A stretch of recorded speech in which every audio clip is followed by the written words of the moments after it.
Assalamualaikum warahmatullahi wabarakatuh. Kami dari kelompok 5 akan membahas materi yang berjudul pendekatan pembelajaran di RA. Pendekatan pembelajaran di RA. RA merupakan satuan pendidikan anak usia dini yang berada dalam pembinaan Kementerian Agama dan sejajar dengan TK. RA merupakan salah satu bentuk satuan pendidikan usia dini dengan kekhasan agama Islam bagi anak berusia 4 tahun sampai dengan 6 tahun. Pendekatan pembelajaran pada hakikatnya adalah suatu rangkaian dalam bentuk tindakan dalam pembelajaran yang berdasar pada suatu prinsip tertentu atau filosofis, didaktis, psikologis, dan ekologis yang dapat mendorong, menguatkan, serta mewadahi metode pembelajaran tertentu. B. Istilah pendekatan pembelajaran. Pendekatan pembelajaran dapat diartikan sebagai sudut pandang tentang proses pembelajaran yang masih bersifat umum, di dalamnya mewadahi, menginspirasi, menguatkan, dan melatari metode pembelajaran dengan cakupan teoritis tertentu. Strategi pembelajaran merupakan serangkaian rencana pengelolaan pembelajaran yang berisi kegiatan yang dilakukan pendidik dan anak, termasuk di dalamnya penggunaan metode dan pemanfaatan sumber atau media belajar untuk mencapai tujuan belajar. Metode pembelajaran, yaitu cara yang ditempuh untuk mengimplementasikan rencana yang sudah disusun dalam bentuk kegiatan nyata dan praktis guna mencapai tujuan pembelajaran. Teknik pembelajaran merupakan suatu cara yang dilakukan pendidik dalam mengimplementasikan suatu metode secara spesifik.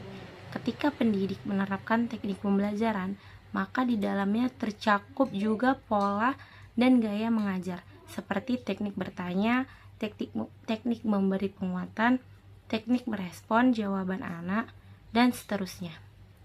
Model pembelajaran yaitu suatu desain atau rancangan yang menggambarkan proses rincian dan penciptaan situasi lingkungan yang memungkinkan anak berinteraksi dalam pembelajaran sehingga terjadi perubahan pada diri anak. C. Pendekatan pembelajaran yang Islami. 1. Pendekatan akal ma'rifi. Akal dijadikan alat untuk membuktikan suatu kebenaran dalam Al-Quran, surat Al-Maidah ayat 58. Allah Subhanahu wa Ta'ala berfirman, artinya, dan apabila kamu menyuruh mereka untuk mengerjakan sembahyang, mereka menjadikannya buah ejekan dan permainan. Yang demikian itu adalah karena mereka benar-benar kaum yang tidak mau mempergunakan akal. 2. Pendekatan perasaan atau wijdani. Pendekatan perasaan ini seringkali digunakan agar mampu meyakini, memahami, dan menghayati ajaran agama Islam yang dianutnya. 3. Pendekatan induksi atau istiqra. Pendekatan induksi merupakan pendekatan yang dilakukan dari hal-hal atau peristiwa yang khusus untuk menentukan prinsip, aturan, dan fakta yang bersifat umum. 4. Pendekatan deduksi atau istidlali. Pendekatan deduktif merupakan pemberian penjelasan tentang prinsip-prinsip isi materi atau tema, kemudian dijelaskan dalam bentuk penerapannya atau contoh-contohnya dalam situasi tertentu. 5. Pendekatan individu atau ifradi. Pendekatan individu adalah pendekatan yang dilakukan untuk memberikan perhatian kepada peserta didik dengan memperhatikan masing-masing karakter yang ada pada peserta didik. 6. Pendekatan kelompok ijtimai. Pendekatan ini melihat anak sebagai makhluk sosial yang memerlukan bimbingan dalam bersosialisasi dengan orang-orang di sekelilingnya. Pendidikan RA dapat mengelompokkan anak ke dalam beberapa kelompok dengan berbagai pertimbangan individual sehingga tercipta kondisi kelas yang bergairah dalam belajar. Itu saja yang bisa kami sampaikan, lebih dan kurangnya kami mohon maaf. Assalamualaikum warahmatullahi wabarakatuh.